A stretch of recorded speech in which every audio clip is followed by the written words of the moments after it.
नमस्कार जय जगन्नाथ लिमास किचन को आपण मानक स्वागत। मु आज आपण मानक पई गोटे कदली सुंदर रेसिपी नहीं आसी। जो मैंने कदली खाइबा पसंद करती नहीं से रेसिपीटी जो मैंने कंचा कदली खाइबा भल पाती नहीं से रेसिपीटी निश्चय देखूँ।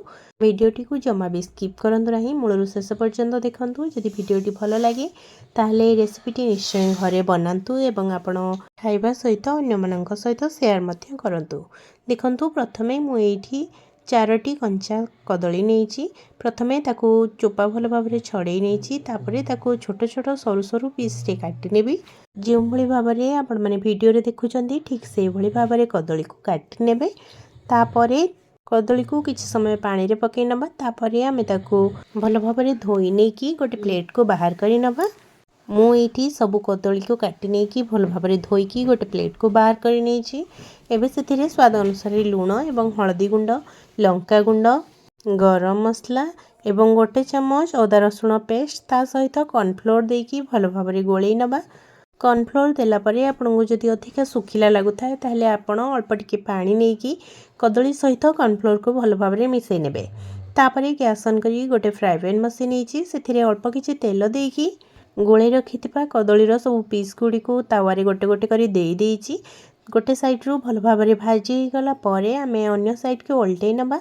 आपण चाहिए ये कदलीर चिप्स गुडी को फ्राए न करी तेल रे छाणी मध्य नहीं पारिबे। मु किंतु एठी फ्राए करी नेची। आपण खाली मध्य एई भली भाव में छाणी की स्नैक्स भाव में खाई परिबे। आमे किंतु एठी कदली रे गोटे लटपटा आइटम बनेबा। एठी देखंतु दुई पट साइड रो भल भाव में कदली भाजी गला परे मु ताको गोटे प्लेट को बाहर करी नेची।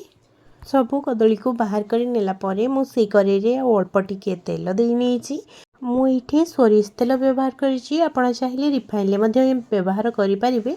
सबु कदली को भाजी सारिला परे मु एठी सेई पैन ले अल्प टिके तेल देकी सेथिरे किछि गोटा गरम मसला नहीं जाइछि। गोटा गरम मसला रे नहीं अल्प टिके दालचीनी, 2टी गुजराती एवं 4-5टी गोलमरीच। गोटा गरम मसला टिके भाजी गला परे तापरे सेथिरे मु ऐड करि देइछि गोटे बड़ साइज रो पियाज। पियाज को मु एठी छोट छोट खंड करी काटि नेछि। पियाज भल भाव में भाजी गला परे आमे तापरे सेथिरे ऐड करिबा टमाटो को। एठी पियाज हमर भल भाव में भाजी गलानी। पियाज रो कलर मध्य पूरा चेंज हो गलानी। मु एबे सेथिरे ऐड कर देइछि टमाटो। मु एठी 2टी बड़ साइज रो टमाटो को छोट छोट करिके काटि नेछि।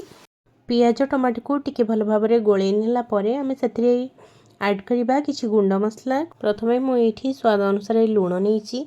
आमे जेहेतु चिप्स बनैला बेले लूण पकेइथिले आमे केवल मसला एवं झोल को लक्ष्य करिकि लूण पकेइबा।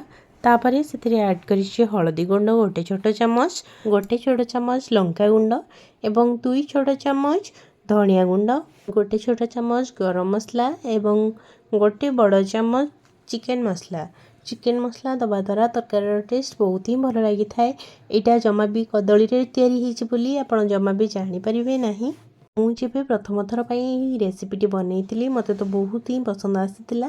सेति पई मु आपण मानक सहित ए रेसिपी रो वीडियोटी शेयर कर देइछि। आपण निश्चय भाव में थरे ट्राई करंतु, देखिबे बहुत ही भल लागिबो यार टेस्ट। आपण ए रेसिपीटी भात, रुटी, परोटा सबुथिरे खाई परिबे। बहुत टेस्टी रेसिपीटी। देखंतु मसला को भल भाव में गोळेई नेला परे मु तापरे सेथिरे अल्प टिके पानी देई नेछि। काहेकि ना गुंड मसला जळी न जाऊ सेथि पई अल्प टिके पानी देकी तापरे आमे ताको भल भाव में कसिबा।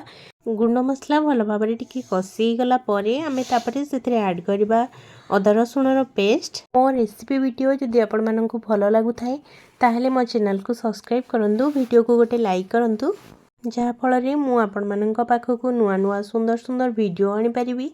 मते भी खुशी लागिबो आपण माननक पई नुआ नुआ वीडियो आनिबा पई। मु एठी 2 चम्मच अदा रसुण रो पेस्ट को ऐड करि देइछि। तापरे सेथिरे ग्राइंडर जार को धोईकी अल्प टिके पानी देई नेछि। मसला को आमे भल भाव में प्रथमे कसी नबा। आपण माने कदली रो ए रेसिपी केबे ट्राई करिसंती कि नाही मते निश्चय कमेंट बॉक्स रे जणैबे।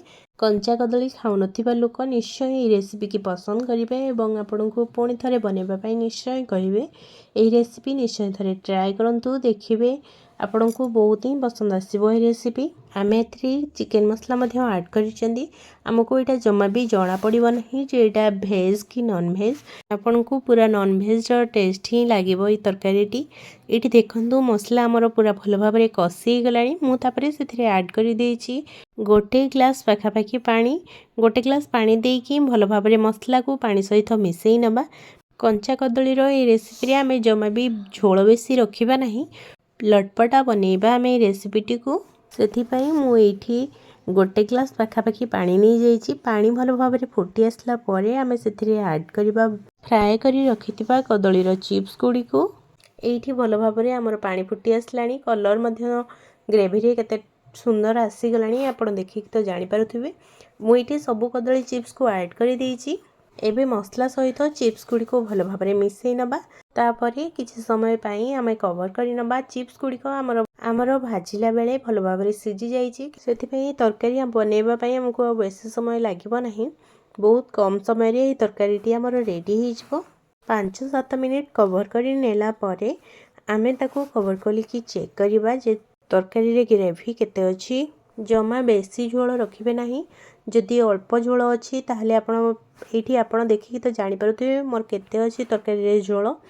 एबे मु गैस फ्लेम को ऑफ कर देबी एवं से ऐड करवा शेष में धनिया पत्र को। मुझे धनिया पत्र को धोईकी भल भाव में छोट छोट करके काटी नहीं। ये आमर प्रस्तुत हो गला कंचा कदलीर गोटे सुंदर रेसिपी। आपण बेसी आ झोल को सुखेबे नहीं कहीं कदली रे जेहेतु आम कॉर्नफ्लोर देकी छाणी यहाँ बहुत जल्दी झोल सब को टाणी नहीं थाए कदली। तेणुक आपण अल्प टिके झोल रखी गैस फ्लेम को ऑफ कर नेबे। देखा पुणी गोटे नुआ वीडियो सहित रही। जय जगन्नाथ।